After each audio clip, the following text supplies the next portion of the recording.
Good afternoon to everybody who's here on the call. This is Scott Anderson with EDU Launchpad, and this is our Introduction to FAFSA webinar. This is those of you that are probably familiar with this time of year. Now's the time to get the FAFSA completed, and we're going to walk you through a tour of the new FAFSA website and show you some of the changes that have taken place on it, also a few of the pitfalls that I've discovered by working around on there that might give you some problems, and point out a few items that you're going to want to make certain that you stay aware of. So let's see right now, going to bring up the FAFSA site. And if you take a look at for those of you who may have been on the FAFSA site before, you can already see here that the government has gone in and made some pretty good changes here to the front page. They give you a very obvious Start Here button where you're going to be jumping into the FAFSA. They've made their information buttons up here far more user-friendly than what they used to be. Pin site. This pin site here, this is one of the critical pieces that you really want to pay attention to. On this pin site, for those of you who do not have personal identification numbers yet, you're going to want to go to the FAFSA pin site, and you're going to want to get a pin for your student, and if you're a parent, which will be filing with your dependent student, you're going to need a pin for yourself as well. Now, these personal identification numbers, these will be your electronic signatures that you use when you go to sign the FAFSA at the end of the processing, when you fill it out. Home button, that's pretty obvious. The About Us, that's information you're not really going to need to worry about either. Student aid on the web. This is the information site that the federal government has put together for various forms of federal student aid. There's a lot of really good information in there. If you got any particular questions that maybe you can't find at EDU Launchpad, you might want to come over here and check out student aid on the web and see if they'll have the answer there for you. Contact us. Contact us. We'll give you an email form and as well toll-free number which you can call.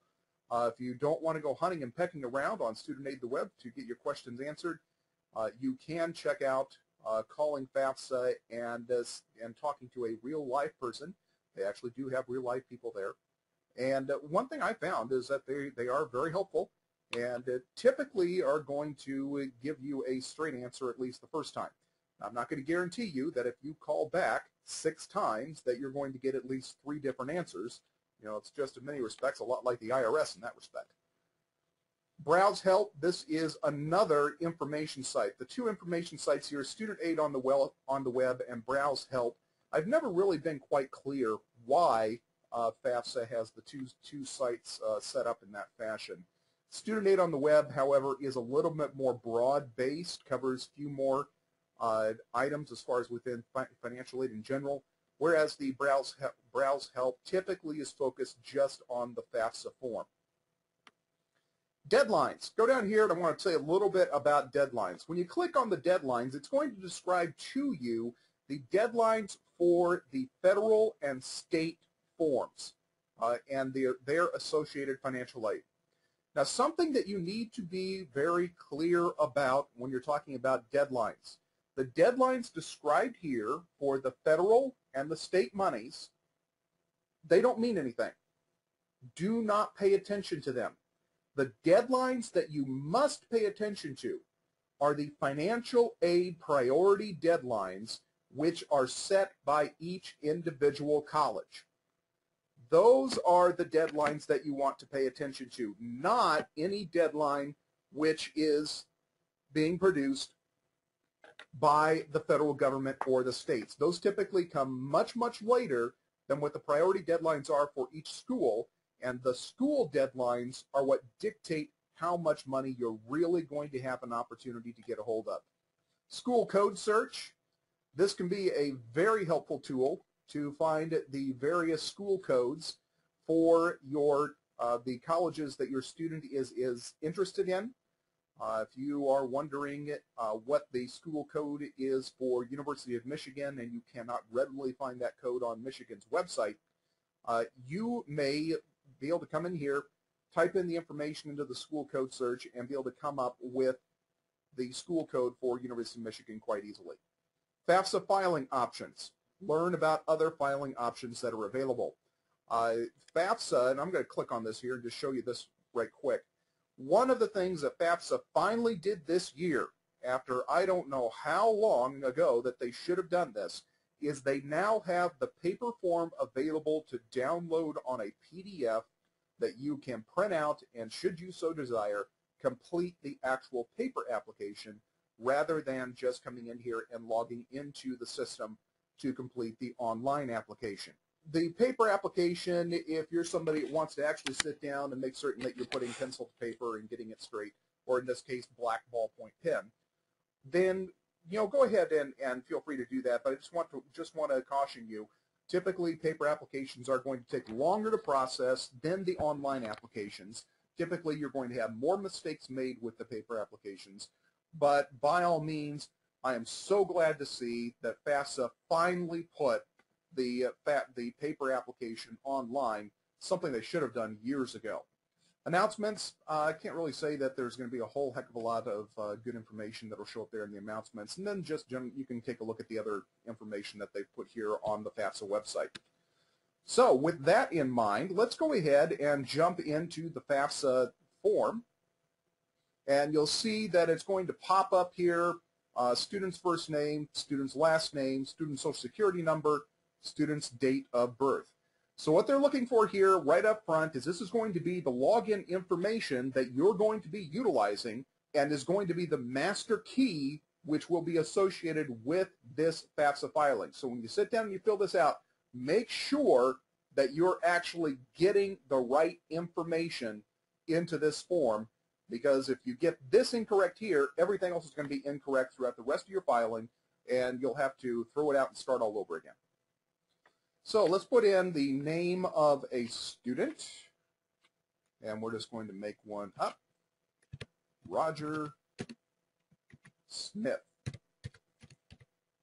Oh. Tab over. Student social security number. Now sometimes this can be a little bit difficult as I put this information in, because the system is looking for properly formatted social security numbers. Now obviously I don't want to put an actual social security number in here since this is a fictitious person, but I will try and see if we can't come up with a social security number that is at least going to be close enough that the system will recognize it so we can get into the form. So with that in mind, let's see what we can do here.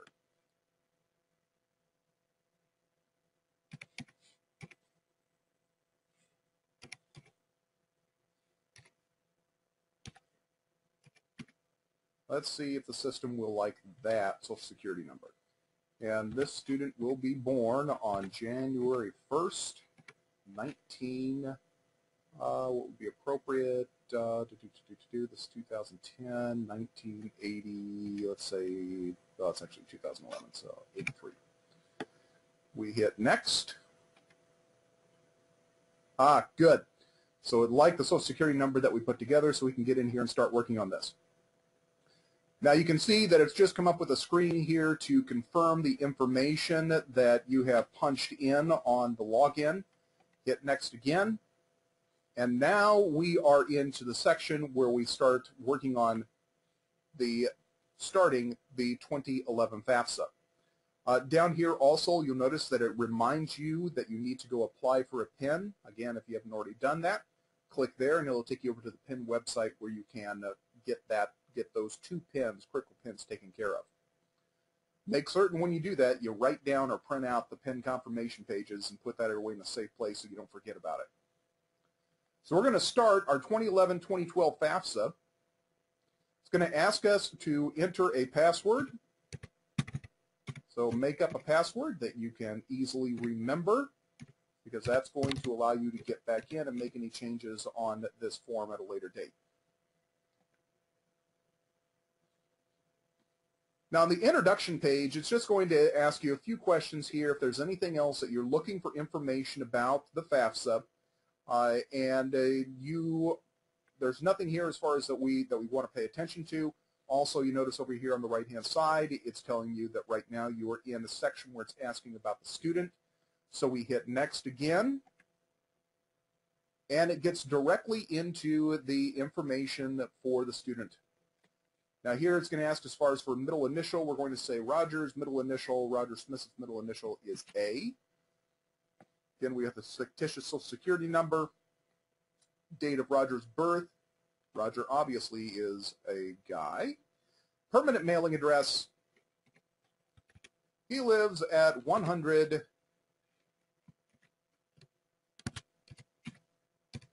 State Street. And it's going to be, we'll say here, my hometown, Davenport, Iowa. You can just scroll through the I's until you come down to Iowa, punch in zip code. Have you lived in Iowa for at least 5 years? This example will say yes. Permanent home telephone number. Now this home telephone number, make certain that you put in here the telephone number. If Roger is a dependent student, put in the parent's telephone number. Most likely that telephone number is going to remain constant. Don't put in the student's cell phone number. You want something that is going to be consistent over the time that the student is in college. So we'll say 563 555 1212. He just happens to have the same telephone number as information. Email address. Roger at edulaunchpad.com.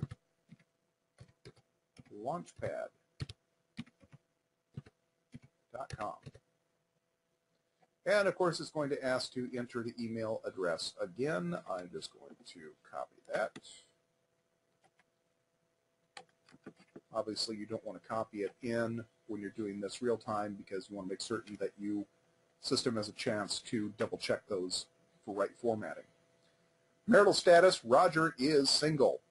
Now you'll notice when you look down through here, you've got a number of different marital statuses to choose from. Keep in mind, this is what we're talking about, the student here, not the parent.